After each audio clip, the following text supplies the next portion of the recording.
আসসালামু আলাইকুম প্ৰিয় দৰ্শকবৃন্দ।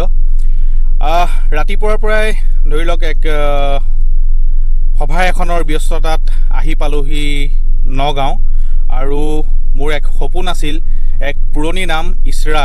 এই ইছৰানো কি, কিহৰ কাৰণে ইছৰা বিখ্যাত, ইছৰাৰ কাম কাজ কেনেধৰণৰ, আজি এজন বিশিষ্ট ব্যক্তিক লগ পালোঁ যিজন নেকি ইছৰাৰ জন্মলগ্নৰে পৰা ওতপ্ৰোতভাৱে জড়িত। তেওঁৰ পৰা আমি সংক্ষেপ্তত জানিব বিচাৰিম যে ইছৰাৰ কিছু কথা। আমাৰ লগত আছে সম্পাদক মুৰ্তজা ইউছুফ কাছিমি সাহেব। গতিকে মই অসমবাসীক তেওঁৰ লগত পৰিচয় কৰাই দিছোঁ। আসসালামু আলাইকুম। ওয়ালাইকুম আসসালাম।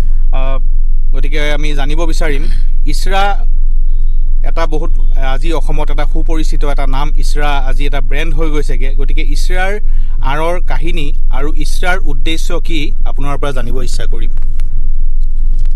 ধন্যবাদ আমাৰ মৌলানা বশিৰ সাহেব। হয়, আজি এখন বৈঠক, আমাৰ গেট টুগেডাৰ আৰু এটা বৈঠকো আছিল। ISRA actually Islamic studies and research academy.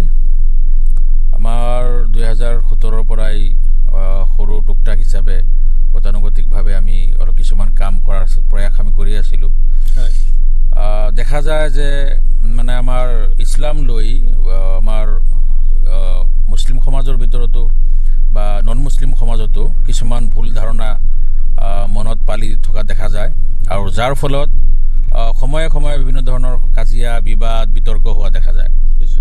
আমাৰ ইছৰাৰ উদ্দেশ্য হ'ল ষ্টাডিজ আৰু ৰিচাৰ্চ, ষ্টাডি কৰি অধ্যয়ন কৰি তথ্যযুক্তভাৱে আৰু আপোনাৰ গৱেষণা কৰি তথ্যযুক্তভাৱে আমি যিবোৰ বিষয় লৈ মানুহ বহুত ধৰণৰ ভুল ধাৰণা লৈ আছে, সেইবোৰ ভুল ধাৰণাবোৰ সিহঁতৰ দূৰ কৰা আৰু ইছলামৰ যিটো সঠিক মেছেজ, সঠিক বাৰ্তা, সেই বাৰ্তাবোৰ আমাৰ সমাজত আমাৰ মানে মানুহক জনাই দিয়ে, অৱগত কৰোৱা। সেই কামবোৰ লাগিলে অফলাইনতে হওক বা অনলাইনতে হওক বা কিতাপৰ দ্বাৰাই হওক বা বিভিন্ন টেকন'লজিৰ দ্বাৰাই হওক, ৱেবছাইটৰ দ্বাৰা হওক বা বিভিন্ন এপছৰ দ্বাৰাই হওক, এই প্ৰয়াসবোৰ ইছৰাই কৰি আহিছে। আৰু যিহেতু এই যিবোৰ মানে কামৰ ক্ষেত্ৰ কোৱা হ'ল, এই ক্ষেত্ৰবোৰত যিহেতু মানে দেখা গৈ আছে এতিয়ালৈকে মানে কাম কৰা মানুহৰ সংখ্যা বহুতেই কম। গতিকে আমাৰ সদস্য বা আমি নিজেও বিভিন্ন ধৰণৰ ব্যস্ততা আমাৰ আছে, তাৰ মাজতো আমি মানে নিজৰ ইচ্ছা মানে ওতপ্ৰোতভাৱে নিজৰ ইচ্ছামতেই আমি অলপ আগবাঢ়ি আহিছোঁ। আৰু আমাৰ নৱপ্ৰজন্ম ওলামাসকল বা জেনেৰেল সমাজো আমাৰ লগত ওলাই আহিছে।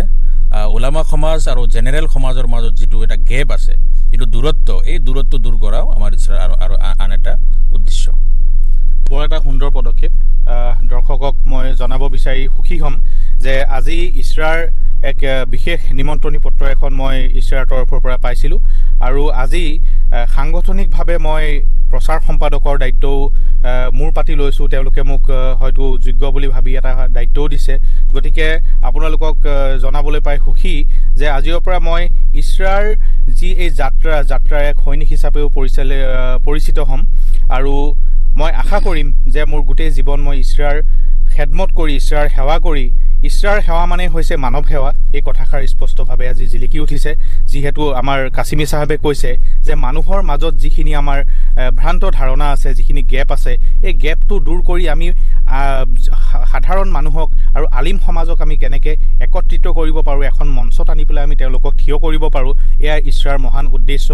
আৰু গতানুগতিকভাৱে সময়ৰ আহ্বান হিচাপে ইছৰাই বিভিন্ন ধৰণৰ পদক্ষেপ হাতত লৈ থাকিব। প্ৰত্যেক ধৰণৰ পদক্ষেপক অসমবাসীৰ বিশেষভাৱে সঁহাৰি জনাবলৈ মই বছিৰ আহমদে আজি আহ্বান জনাইছোঁ।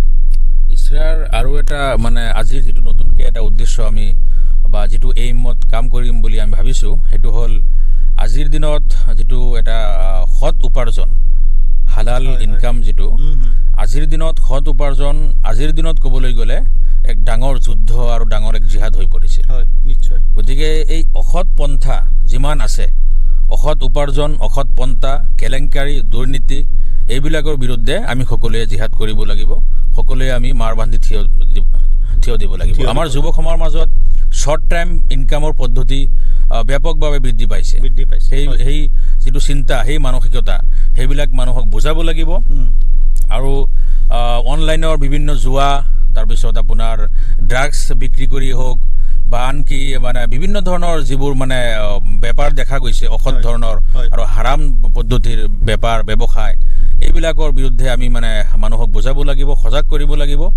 আৰু লগতে আমি হালাল পদ্ধতিত ইনকাম চ'ৰ্চৰ বিভিন্ন গণ্যমান্য ব্যক্তিসকল আছে, সকলোৰ লগত আলোচনা বিলোচনা কৰি আমি কিবা এটা উপায় ওলাব পাৰোঁ নেকি, তাৰেই মানে এটা প্ৰস্তাৱ লৈ এটা চেষ্টা আজিৰ পৰা হাতত লোৱা হৈছে।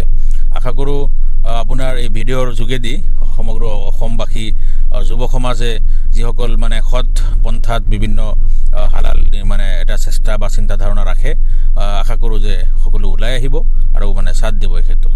ধন্যবাদ। গতিকে মুৰ্তজা ইউছুফ ডাঙৰীয়ালৈ মই বহুত বহুত ধন্যবাদ জ্ঞাপন কৰিছোঁ। এই মৌলানা নুৰুল আমিন কাছিমি চাহাবক লগ পাই ধন্য। গতিকে তেখেতৰ পৰা ইছৰাৰ বিষয়ে ইছৰাৰ কাম কাজৰ বিষয়ে কিছু কথা আমি জানিবলৈ চেষ্টা কৰিম। আচ্ছা, ইছৰাৰ শব্দটোৰ অৰ্থ হৈছে ইছৰা মানে এটা কোৰাণ পাকৰ এটা শব্দ। সুবহানাল্লাযী আসৰা বিআবদিহি লাইলাম মিনাল মছজিদিল হাৰাম ইলাল মছজিদিল আকছা। তো এই শব্দটোৰ পৰা আহিছে ইছৰা, তাৰমানে পৰিভ্ৰমণ কৰা। আল্লাহ নবী সাল্লাল্লাহু আলাইহি ওয়াসাল্লামে যে দুনিয়াৰ পৰা যিটো মেৰাজৰ বিষয়টো ইয়াত উল্লেখ কৰা হৈছে, মছজিদে আকছালৈকে গৈছিলে, পৰিভ্ৰমণ কৰিছিলে। তো সেই শব্দটোৰ পৰা ইছৰা, আমি এইটো ইংৰাজীতেই short form Islamic studies and research academy Assam.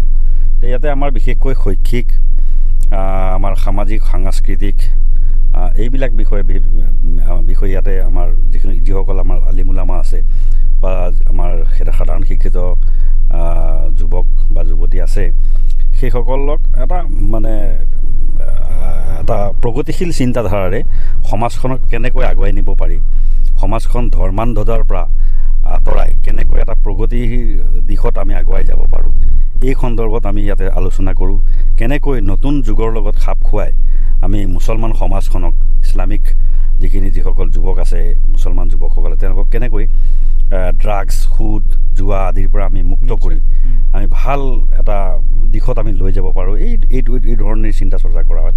বিশেষকৈ শৈক্ষিক দিশত, যেনেকৈ মাদ্ৰাছাত পঢ়া ছাত্ৰ ছাত্ৰীসকলক কেনেকৈ লগতে স্কুলৰ পাঠ্যক্ৰম তেওঁলোকে চলাই লৈ যাব পাৰে, এই ধৰণৰ আমি কাম কাজ। আৰু এটা দিশ হৈছে যে ধৰ্মৰ প্ৰতি যিসকলে বিদ্বেষ পোষণ কৰে তেওঁলোকক কেনেকৈ ধৰ্মৰ সঠিক দিশটো বুজাই দিব পাৰি, ভুল বুজাবুজিবিলাক কেনেকৈ আঁতৰাব পাৰি, এনেধৰণৰ কাম কাজ আমাৰ ইছৰাৰ যিসকল সদস্য আছে তেওঁলোকে আমি মিলি পেলাই কৰোঁ। এইটোৱে হৈছে ইছৰা। গতিকে মৌলানা নুৰুল আমিন কাছিমি চাহাবলৈ অশেষ ধন্যবাদ থাকিল। তেওঁ সংক্ষেপত আমাক যিখিনি বহুমূলীয়া কথা ক'লে, এই কথাষাৰে নিশ্চয় আমি আশা কৰিব পাৰোঁ যে এইখিনি নিয়ম মানি চলিলে আমি প্ৰথমতে আমাৰ মাজত যিখিনি ভুল ভ্ৰান্তি হৈ আছে, যিখিনি ভ্ৰান্ত ধাৰণাত আমি জীয়াই আছোঁ, এই সকলোখিনি নিৰ্মূল হ'ব আৰু আমি এক হৈ পেলাই এখন মঞ্চৰ পৰা সুখ আৰু শান্তিৰ বাৰ্তা আৰু সমাজত আমি সুখ আৰু শান্তি বিৰাজ কৰিব পাৰিম। গতিকে মোৰ এই চেনেলটো নলেজ অফ ইছলাম, গতিকে আপোনালোকে ছাবস্ক্ৰাইব কৰি দিব, এই কথাবিলাক আগলৈ প্ৰচাৰ কৰি দিব, শ্বেয়াৰ এটা কৰি দিব বুলি আশা কৰিলোঁ। আসসালামু আলাইকুম ওয়া ৰাহমাতুল্লাহ।